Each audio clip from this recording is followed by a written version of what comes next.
Now you can give the amazing benefits of misting aromatic essential oils by addressing this elephant in the room.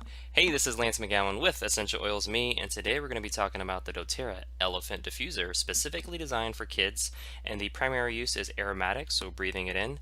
The main benefits of the Elephant Diffuser is that it's a one-of-a-kind and adorable diffuser for kids that creates a calm and soothing atmosphere, features one lullaby or three nature sounds, four selectable LED lights, and covers up to 270 square feet, which is a nice square foot radius for any type of room, which is roughly 15 by 15 feet with regards to room dimensions. And the directions for use are adding 3 to 5 drops of your favorite essential oil, as well as tap water till the fill line of the actual diffuser. And this is if you want to use it for up to 5 hours continuously to enjoy a kid-friendly aromatherapy experience. So you want to use the citrus oils if you want to uplift your mood, like lemon, wild orange, or any of the citrus oils that doTERRA has, or you can use more mood oils like lavender, serenity, or balance at night to help calm things down and relax before bedtime.